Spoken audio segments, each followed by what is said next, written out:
नमस्कार, आप सभी देख रहे हैं एंड न्यूज इंडिया। शान भारत की मध्य प्रदेश के सिवनी जिले के लखनादौन विधानसभा के लखनादौन शहर के शासकीय सिविल अस्पताल के बीएमओ सोलंकी के बदले प्रभार में आए बीएमओ डॉक्टर राजेश डहरिया ने अपने ही सिस्टम के खिलाफ सवाल खड़े कर दिए हैं, जिसे सुनकर आप सभी दंग रह जाएंगे।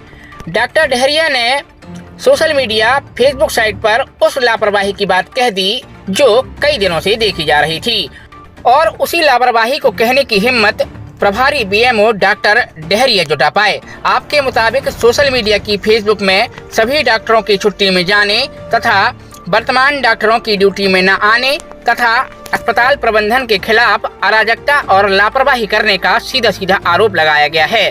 बात चाहे करें ओपीडी की या करें मेडिकल सेंटर की, ड्यूटी डॉक्टर की बात हो या हो लैब की साफ सफाई की बात हो या हो मेडिकल वेस्ट की, अस्पताल प्रबंधन की लापरवाही प्रवेश द्वार से निकासी तक एक जैसी है। क्या कुछ डॉक्टर राजेश डहरिया हमसे कहते हैं, आइए सुनवाते हैं। जयराम जी की नमस्कार, जय जोहार। मैं हूं सुदीप तिवारी और आप देख रहे हैं and news India. Ramdhari Singh Dinkar की एक कविता मुझे याद आई, डॉक्टर साहब ने भी इसमें जिक्र किया है। आपको बता दूं, समर शेष है नहीं पाप का भागी केवल ब्याज, जो तटस्थ है समय लिखेगा उसका भी अपराध। शायद इसी मंशा को लेकर आज डॉक्टर राजेश डहरिया, जो हड्डी रोग विशेषज्ञ हैं,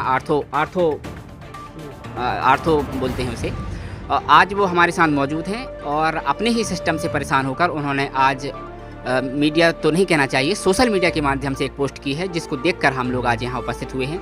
डॉक्टर राजेश डहरिया जी से समझते हैं कि आखिर ऐसी क्या नौबत आन पड़ी कि उन्हें उनका यह दर्द फेसबुक से छलक कर अब मीडिया के माध्यम से सिस्टम से बाहर आने वाला है। डॉक्टर साहब, आपका बहुत बहुत स्वागत है। आपसे हम समझने का प्रयास करेंगे कि आखिर ऐसी क्या वजह थी कि आपका ये दर्द आपके ही सिस्टम से बाहर आकर अब जगत में आ गया है।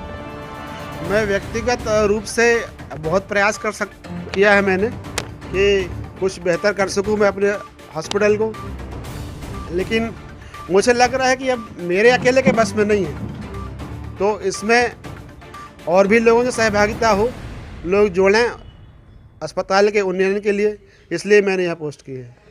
हम आपको बता दें, अपने दर्शकों को मैं बताना चाहूँगा कि डॉक्टर साहब अभी वर्तमान में बीएमओ के प्रभार में हैं। इन्होंने एक पोस्ट डाली है जिसमें इन्होंने लिखा है कि डॉक्टर बीएमओ सोलंकी जो तत्कालीन अभी वर्तमान में हैं, छुट्टी में गए हुए हैं। एक अन्य प्रतीति डॉक्टर साहब हैं, वह भी छुट्टी में गए हैं। एक और संतोष ठाकुर करके हैं, वह भी बिना बताए, बिना किसी सूचना के अस्पताल से नदारत हैं, और इसी को लेकर उन्होंने एक लखनादौन थाने में रिपोर्ट भी दर्ज कराई है। अब डॉक्टर से समझते हैं कि डॉक्टर साहब से आप जानने का प्रयास करेंगे, चूँकि बीएमओ साहब सोलंकी जी भी थे, उनको भी परेशानी हुई होगी, क्या उनके अंदर ये नहीं जागृत हुआ कि मैं सिस्टम के बाहर जाऊं? क्या लगता है? अब इस बारे में वही बता सकते हैं, मैं कैसे कह सकता हूँ उनके अंदर क्या है, अंदर की बात। और अगर मैं मनोविज्ञान की बात करूँ तो हर आदमी के अंदर कुछ जब ऐसा होता है तो जागता है ना, जागना चाहिए। और ये अगर अपन थ्योरेटिकली कह सकते हैं कि जिस चीज़ मेरे अंदर उठ रही तो ये चीज़ उनके अंदर भी उठी होगी। मैं आपसे और भी जानना चाहेंगे डॉक्टर साहब, हमारी टीम ने, हमारे पत्रकार बंधुओं ने, साथियों ने अस्पताल का कवरेज किया है, सिस्टम को भांपा भी है। सिस्टम में वाकई में अराजकता तो है और कहीं ना कहीं सिस्टम को सुधारने की आवश्यकता भी है। आपको बता दें, चाहे ड्यूटी डॉक्टर की बात कर लें, अस्पताल टाइमिंग की बात कर लें, ओपीडी की बात कर लें या अन्य बातों की अगर बात कर लें, लैब की बात कर लें, एक्सरे की बात कर लें, सारे तमाम सिस्टम जो है पूरी तरह से अराजक हो चुके हैं, मनमाने तरीके से वो काम कर रहे हैं। तो क्या लगता है इसमें किस स्तर पे सुधार की आवश्यकता है? इसमें पूरे आमूलचूल परिवर्तन की आवश्यकता है, और उसमें राहत रूप से जो है हम लोग को सहभागिता की ज़रूरत है, तभी ये संभव हो पाएगा।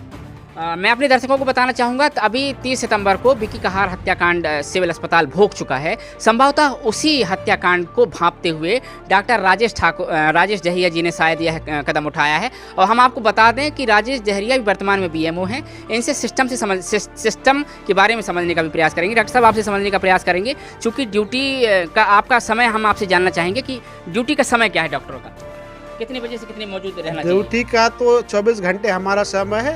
कोई भी शासकीय सेवक है उसका 24 घंटे शासन के अधीन है जी। ये हमारा FR 11 रहता है, फंडामेंटल जो मूलभूत नियम है कि आपका जो संपूर्ण समय है शासन के अधीन है, और उसमें ये रोस्टर भले अपन बना लें कि इतने से इतने समय इसकी ड्यूटी है, लेकिन शासकीय सेवक है उसका पूरा समय जो है शासन के अधीन होता है।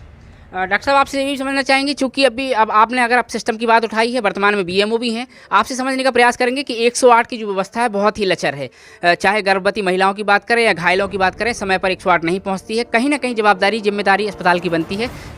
इसमें कितने स्तर की सुधार की जरूरत है? अब ये संचालन इसका वहाँ भोपाल से होता है, या हॉस्पिटल से भी नहीं हम भेजते, हम लोग केवल फ़ोन करते हैं, उसका जो कॉल सेंटर है वहाँ से वो संचालित होती है, हमारा कोई उस पर डायरेक्ट कंट्रोल नहीं है। तो कहीं ना कहीं अस्पताल की जवाबदारी तो बनती है कि भाई 108 गई कहाँ, क्या है, ये भी आता है कि 108 वाले पैसे भी लेते हैं, चाहे गर्भवती महिलाओं से हों या अन्य बातें हों, ये सारी चीज़ें आती हैं। अब चूंकि बात खुली है तो दूर तक जाएगी, तो सारी बातें होंगी। नहीं, हम ये अस्पताल के ऊपर नहीं डाल सकते बात, ये सब हम आपकी सबकी जिम्मेदारी है ना। अस्पताल तो जहाँ तक यह है कि वहाँ की जो लोकल जो सुविधाएं हैं वहाँ पे मिल रहा है, उस पर डिपेंड है कि वहाँ बेहतर करें, लेकिन 108 की तो जिम्मेदारी हर किसी की है और उसको हम लोग को करना चाहिए। तो ये हमारे साथ डॉक्टर राजेश डहरिया जी थे, जो कि सिस्टम से बाहर जाकर अपने ही सिस्टम के खिलाफ कदम उठाने को मजबूर हो चले हैं। कहीं ना कहीं बात सही भी है, चूँकि सिस्टम ही इतना अराजक हो चुका है कि कोई तो हो जो बात उठाए। देश और दुनिया की बाकी खबरों के लिए बने रहिएगा एंड न्यूज इंडिया के साथ। सुदीप कुमार तिवारी की रिपोर्ट।